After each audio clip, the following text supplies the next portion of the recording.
o el más grande de todos los delitos y no hay tribunal que lo juzgue, porque él mismo en los tribunales, ahí es que está la concentración, ahí es que está el tema de la dictadura institucionalizada. Eso podría servirle, esa estructura jurídico-política, a cualquiera que controle el Senado, pero ahora mismo le sirve a él. Entonces, lo que yo quiero decir es lo siguiente: la polarización es tan fuerte y el tema de la potenciación de la candidatura opositora al partido de gobierno se nutre tanto de ella que pone en riesgo la continuidad en el poder ejecutivo de esa fuerza. Eso es una realidad. Esto ha hecho que ellos a su vez, la parte oficial, la parte oficialista, arrecie el uso de todos los factores de poder para contener esa posibilidad. Y entonces hace un uso también, yo creo que las encuestas, más que un recurso de medición, se han convertido en un recurso de creación de imagen de triunfo. Ambas partes lo están utilizando de esa manera. Las más creíbles, desde el punto de vista histórico, por los resultados que dieron en el pasado, también están bajo presión, pienso ahora. Están bajo presión, aunque no se pueden mover, porque están en la contradicción entre su prestigio y el negocio. Porque, es decir, la instrumentalizan a base de papeleta. Esa es la presión. Pero tienen que dar márgenes creíbles, o que cualquier modificación posterior de los resultados no sea tan costoso desde el punto de vista de la imagen. Yo creo que así se están empleando el problema de las encuestas, pero al mismo tiempo parece que el oficialismo necesita todavía, para garantizar su continuidad, un componente de fraude adicional, yo diría de fraude sobre el fraude general, que es el fraude electrónico. Por eso es este tipo de reacción frente al centro de cómputo del PRD. Ahora, ¿qué da esto? Esto da la posibilidad de un conflicto, de una crisis post-votación. Puede dar. Y hay señales de que es así. Y hay señales de que incluso el imperio, como árbitro, tiene un nivel de preocupación sobre este tema. Porque lo de la visita a Palacio ayer, de los embajadores encabezados por el embajador de Estados Unidos, con el embajador de la Unión Europea, con el embajador de España, Brasil y Canadá, no está limitado, como han anunciado públicamente, al tema de la violencia en la campaña electoral. Narciso, ahí mismo hay mucha preocupación con este proceso. Cuando uno coge la serie histórica, hay un sentimiento y una necesidad de cambio en la sociedad dominicana. La gente quiere salir de lo que hay. Hipólito dice desde octubre que a él nadie le hace coca, y todo ha estado apuntando a que hay una intención de la gente que está en el poder a quedarse, a como dé lugar. Cuando uno coge las cartas pastorales de los últimos 4 o 5 años, hay señales claras de que hasta la Iglesia Católica, la jerarquía, está cansada de esto. Cuando uno coge la respuesta, cómo responden los empresarios, hay una actitud ya de hastío del empresariado dominicano frente al gobierno. Y cuando uno coge lo que ha estado pasando, o la reacción desde la Embajada de Estados Unidos, los Wikileaks y la reacción desde allá de Washington, también hay una situación tensa frente al gobierno y un pueblo que está decidido al cambio. Son señales que están claras, pero sin embargo también hay señales de una actitud de la gente que está en el poder de permanecer en el poder a como dé lugar. Y hay que ver cómo montaron esa junta, que no es junta, que es un instrumento, cómo han estado organizando la propia boleta electoral, para que cuando se marque en una boleta del principal partido opositor, la tinta pueda chorrear hacia un partido o una casilla de un partido aliado. Y ahora con todo el tema electrónico, la carta del presidente a aclaro por usted. Es decir, hay un escenario que apunta a una crisis. Yo he dicho aquí varias veces, el PRD no está preparado para responder en la calle ante una eventual crisis o ante un eventual fraude. Ni tiene voluntad de hacerlo. Y entonces, eso lo perdió hace ¿hacia tiempo. dónde apunta la sociedad dominicana que pudiera estar y que está de hecho hastiada con todo lo que está pasando, pero que tampoco se ve articulada como para responder ante una situación fraudulenta el 20 el 21 de mayo? Mira, ¿Cómo valora Narciso este escenario posible que está ahí a la puerta al doblar de la esquina? Me parece sumamente importante estas cosas tal y como tú la planteabas. Por eso decía, esto apunta a un conflicto, esto apunta a una crisis post-votaciones. Apunta, no quiere decir que necesariamente se dé así, porque va a depender de lo que acontezca en los días previos. Yo pienso que las fuerzas que piensan en la estabilidad del sistema de dominación actual, en su conjunto, clase dominante, bloque dominante, le convendría, en su lógica,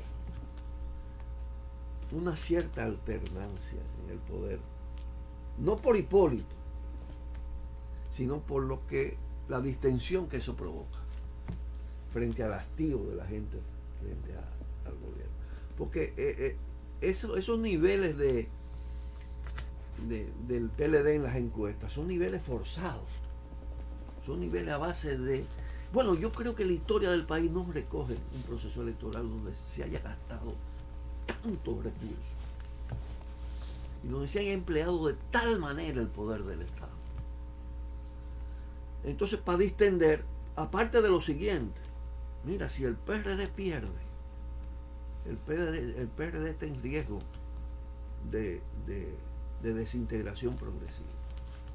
Ya hay señales de esa situación.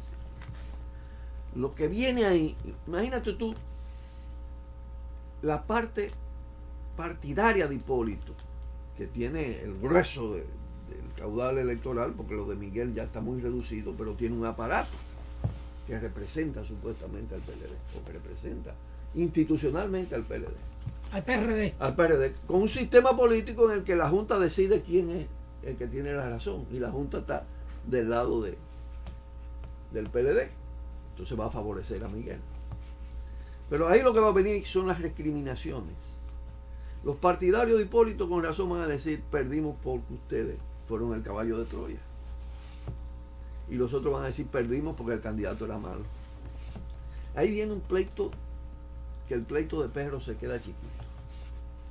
Esa fuerza entra en una crisis enorme. Entonces, eso no le conviene al sistema. Al sistema le conviene los dos polos, el bipartidismo. Ese desequilibrio no le conviene.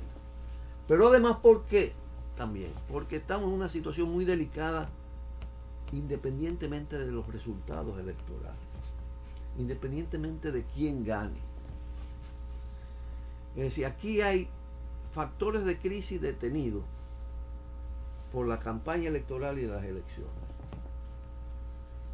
Aquí hay una suspensión del acuerdo con el Fondo Monetario Internacional,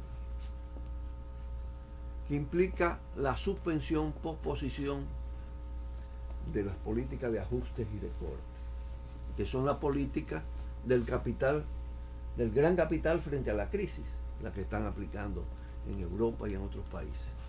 Aquí, ¿qué significa eso? Bueno, ya salió ayer que el fondo plantea aumentar el ITEVI y generalizar el ITEVI del 16 al 18%. Sí, cada vez que tú compras un paquete de productos, de servicios, el 18% de eso va en impuestos para el Estado, ahora es el 16%. Pero no solo eso, van a incluir los alimentos, plantea el fondo que se incluye. Está el tema de la tarifa de energía eléctrica, una cosa explosiva. Y está el tema de lo que llaman la reforma fiscal integral, que nunca la hacen para favorecer a los pueblos. Los paquetazos son para garantizar la ganancia del capital en medio de la crisis.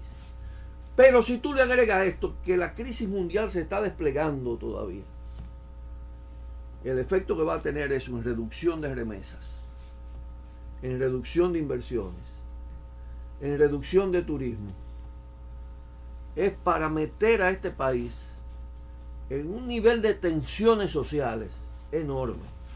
Entonces, si bien desde la óptica nuestra es una trampa ponerse a buscar virtudes entre uno u otro candidato, porque ahí es la competencia entre lo peor,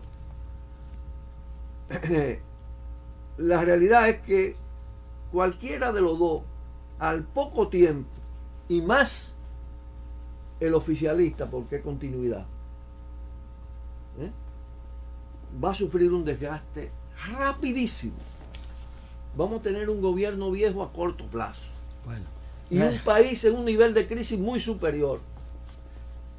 Tú sabes que las crisis son grandes oportunidades. Ellas mismas no dan los cambios, pero son el caldo de cultivo para los grandes cambios, para que se conformen nuevas fuerzas. Don Narciso. Entonces, me parece que por eso van todos estos embajadores a Palacio. Con el permiso de usted, si tú a esta situación le agregas un fraude electrónico y una imposición de ese tipo, eso ellos no lo, eso ellos lo que están advirtiendo es lo siguiente: ellos no se van a meter en refrendar el oficialismo en esas circunstancias. Ellos le van a dar luz verde al factor opositor en esa circunstancia. Don Narciso, con el permiso de usted, vamos a ir. Sí, pero para completar la idea, si el oficialismo logra de aquí a allá llegar a un nivel de resultados en el que no aparezca traumático todo el plan que ellos han hecho, que pase con unos resultados de mayoría espuria, pero mayoría aparente, yo creo que esas fuerzas externas, Estados Unidos, Unión Europea, van a avalar también al oficialismo en esas circunstancias. Ahora, yo pienso que todavía el oficialismo no ha utilizado todos los recursos que va a utilizar,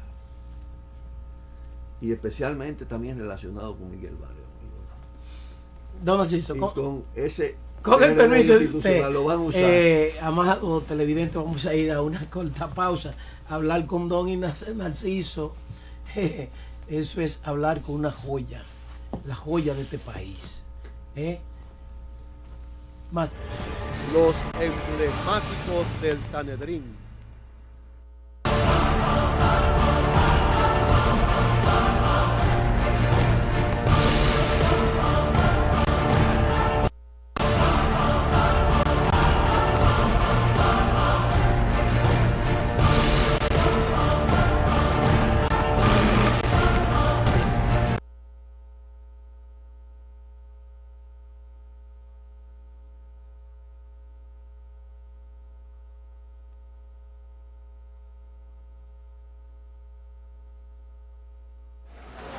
Por donde pueda, chofer. A continuar lo que está bien, a corregir lo que está mal y a hacer lo que nunca se hizo. Yo te voy a decir a ti lo que nunca se ha hecho. Aquí lo que nunca se ha hecho es someter a la justicia a tantos funcionarios corruptos y dar un ejemplo. Lo que nunca se ha hecho es asignar el 4% para educación, en vez de endeudarnos y entregar obras de grado a grado. Aquí lo que nunca se ha hecho es abaratar la comida y darle apoyo al campo. Aquí lo que nunca se ha hecho es crear fuentes de empleos y oportunidades, en vez de permitir que los delincuentes se apoderen de nuestras calles. Y así dicen que estamos bien. Bien están ellos. Danilo, deja de cambiarme pejito por oro, que los indios lo mató Colón. Un mejor país, pero para todos. Llegó papá.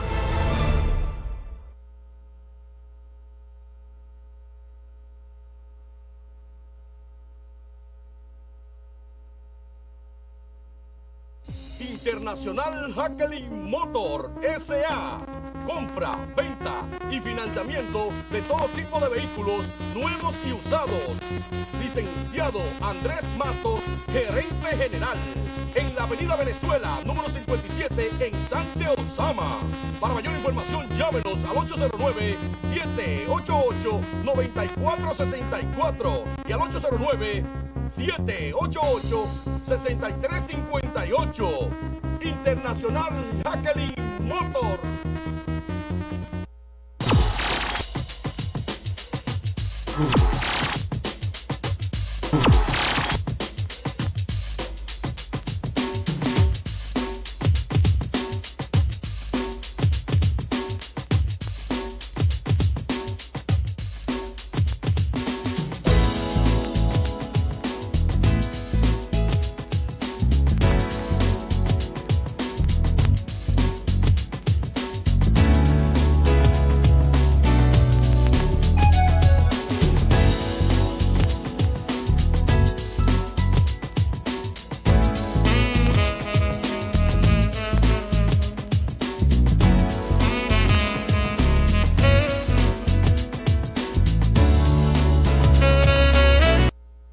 Oficina de Abogados y Notaría, licenciado Carlos Lorenzo Merán. Administración y ventas de inmuebles, asuntos jurídicos en general, divorcios, hipotecas, cobros compulsivos, declaraciones tardías, asesoría en inversiones extranjeras. Licenciado Carlos Lorenzo Merán, abogado notario público. Estamos ubicados en la San Vicente de Paúl, número 4, Altos, de Candy Disco, Suite 201, Alma Rosa Segunda. Para mayor información, llámenos al 809-699-0849 y 809-696-7682. Licenciado Carlos Lorenzo Merán, Oficina de Abogados y Notaría.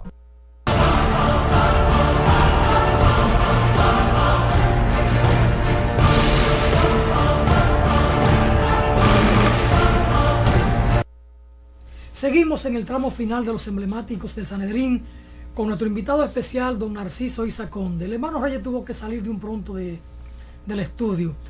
Narciso, a veces es muy fácil, muy cómodo criticar a los otros y mirar hacia adentro, hacia lo de uno, hacia la casa, es un poquito mucho más difícil.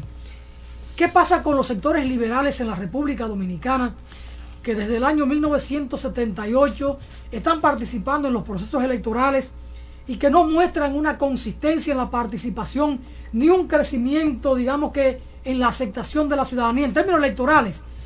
¿Qué pasa? ¿Cuáles son los desafíos de los liberales y el tema electoral en la República Dominicana? Y en esta coyuntura, ¿qué es lo que se vislumbra, Narciso? Mira, lo que pasa es que el espacio liberal lo ocuparon durante un periodo largo el PRD y el PLD.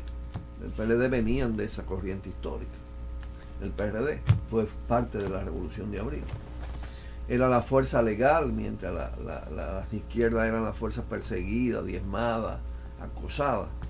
Y ellos coparon ese espacio, primero el PRD, luego viene el desprendimiento, un poco de relevo en la conquista de ese espacio, lo cual se hace muy difícil, hace mucho más difícil el proceso, más cuando todo el sistema legal e institucional favorece a las fuerzas que polarizan, y el PRD fue polo durante mucho tiempo.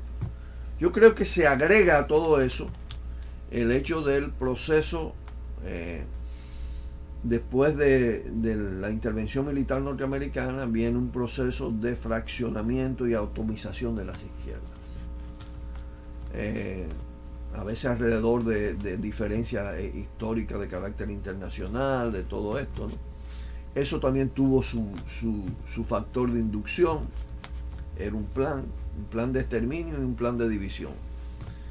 Creo que la reflexión hay que hacerla alrededor de ese tema con mucha fuerza. Luego viene también un periodo muy difícil, que es el periodo posderrumbe de los países del este, desintegración de la Unión Soviética, pérdida de referentes y de esperanza, derechización de una parte, renegación, traición de una parte importante de los cuadros de izquierda, reducción de la fila de izquierda. Eso pasó en toda América Latina y prácticamente en todo el mundo. Y la gran reflexión hay que hacerla alrededor de esto, cómo recuperar a través de un proceso de unidad. Yo creo que hay una responsabilidad en la división, en que no exista un factor con determinada capacidad competitiva en el escenario político electoral y no electoral, porque esto no hay que verlo solo en un escenario. El tema es que los liderazgos políticos sociales se conquistan en las más diversas escenarios de lucha y se catapultan en una determinada medida en el escenario electoral. Este fenómeno ha sido un fenómeno común, como te decía, en América Latina. En algunos casos se ha superado a partir de las crisis que han estremecido esas sociedades, de la intervención de movimientos sociales y de liderazgos que se han catapultado. Por ejemplo, tú antes del levantamiento de Chávez, tú veías Venezuela y tenía un cuadro también de fraccionamiento de la izquierda, de desesperanza, de todas estas cosas. Un bipartidismo, 40 años domina la vida política venezolana. Igual tú ves en Bolivia esa situación antes de que se catapultara a través de la lucha social el liderazgo de Evo Morales y tumbaran presidente y todo esto. Igual también el caso de Correa fue muy sorpresivo, pero tuvo que pasar la llamada revolución del arcoíris en Ecuador. Por eso yo creo que no se debe ver el proceso linealmente en términos electorales, sino combinado. Cómo crear una fuerza político-social y un nuevo liderazgo político-social a partir de la crisis desde una posición alternativa. Ese es el desafío que tiene la izquierda histórica, por un lado, y no solo, porque emerge una izquierda nueva en el sentido de nuevas generaciones a través de grupos juveniles de nuevo tipo, que está presente en el escenario nacional todavía de manera incipiente, y que ha tenido momentos interesantes, como fue el momento de los haitises, todo lo que se despertó alrededor de esto. Yo creo que ahí es que está la clave, cómo a partir de esa relación de unidad entre la generación revolucionaria histórica y las nuevas fuerzas contestatarias de la sociedad, se puede conformar en el país un proyecto que realmente impacte, atraiga y rompa el oligopolio político que está presente en la sociedad. Creo que va a haber una gran oportunidad a partir de y por eso decía que quería comenzar este programa con un deseo de que este sea el último episodio de ese círculo vicioso bipartidista en la República Dominicana, y de que ciertamente, trascendiendo ya estas elecciones que tienen resultado predeterminado en el sentido de uno de los dos, y una marginalidad de las fuerzas que no responden a ellos o que no se aliaron con ellos, están totalmente marginalizadas. Yo creo que hay que plantearse el tema en el segundo día. A partir del 20 es que comienza, me parece, esa gran oportunidad. Narciso, de ese deseo estamos hablando desde el año 1990, siempre pensando que este es el último proceso electoral en que se dan estas cosas y que a partir de ahí tiene que venir el cambio. Y sin embargo seguimos montados en el caballo del deseo. Narciso decía que se cayó la Unión Soviética, los países del este, y como que nos quedamos sin paradigma, sin referente. Los dominicanos siempre hemos tenido un referente y lo tendremos en Juan Pablo Duarte. Pero bueno, ese es un tema para una discusión, para una reflexión muy a fondo.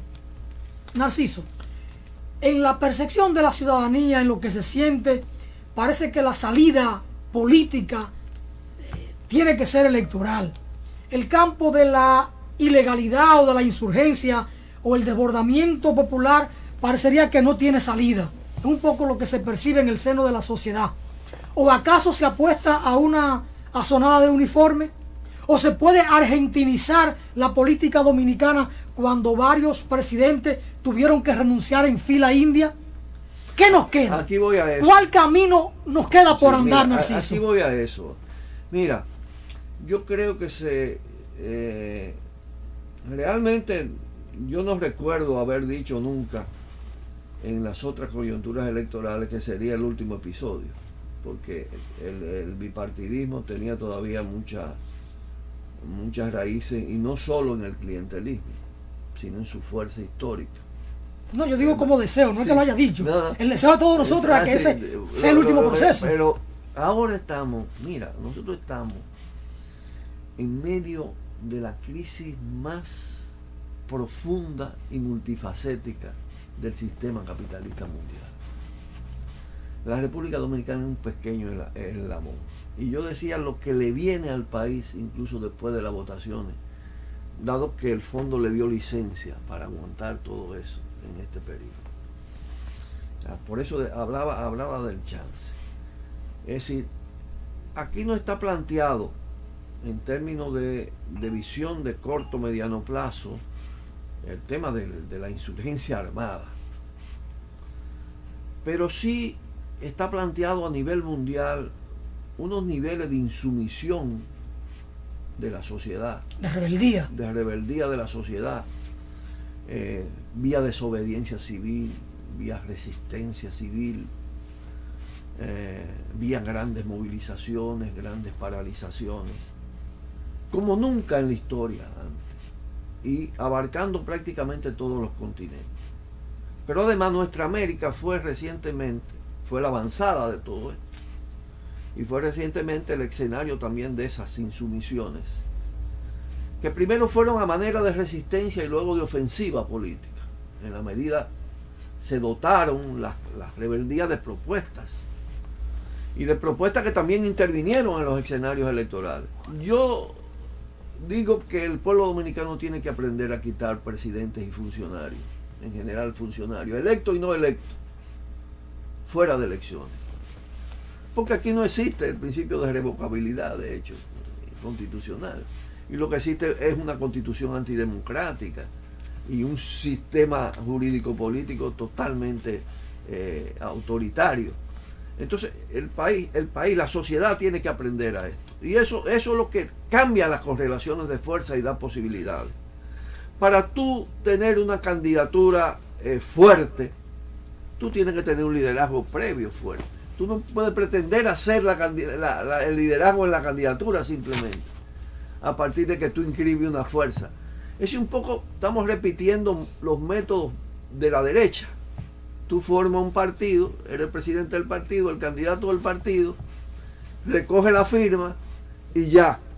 Y además, nadie te quita de ser candidato, ni siquiera un proceso de unidad.